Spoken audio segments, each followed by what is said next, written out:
ఈరోజు రోజా తెలుగుదేశం పార్టీలో వచ్చి ఎదిగి బాబు గారిని కాళ్ళ దగ్గర దండం పెట్టుకుంటా తిరిగి ఓకే తను స్పీకర్ మేము కాదంట్లా నేను ఆమెతో కలిసి పనిచేశాను స్వయంగా.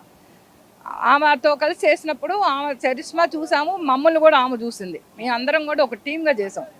కానీ ఈరోజు తను పదవి కోసమో ఆస్తులు నిలబెట్టుకోవటం కోసమో ఆస్తులు సంపాదించుకోవడం నాకు తెలిసి రోజాకి పెద్దగా లేదు.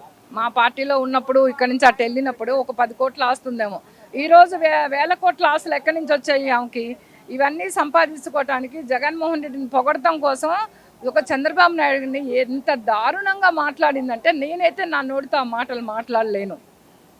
ఒక 84 సంవత్సరాలు ఆ రోజు నువ్వు అసెంబ్లీలో ఉన్నావంటే పోనీ అప్పుడు ఒక 76 ఏళ్ళు ఉండుంటాయి. ఆ టైంలో నువ్వు 76 నుంచి 80 మధ్యలో ఉన్నాలని నువ్వు ఆ విధంగా మాట్లాడావంటే నిన్ను ఒక వ్యాంప్ క్యారెక్టర్ లాగా పనిచేసుకొని బతికి ఈరోజు పైకి వచ్చిన దానివి నువ్వు. నీ హిస్టరీ అంతా మాకు తెలుసు కదా. ఇప్పుడు మన ఇంట్లో బతికిన వాళ్ళు గురించి మనకు తెలుస్తుంది కదా. నీ హిస్టరీ అంతా మాకు తెలుసు. ఆల్రెడీ ఒకళ్ళు అయిపోయారు.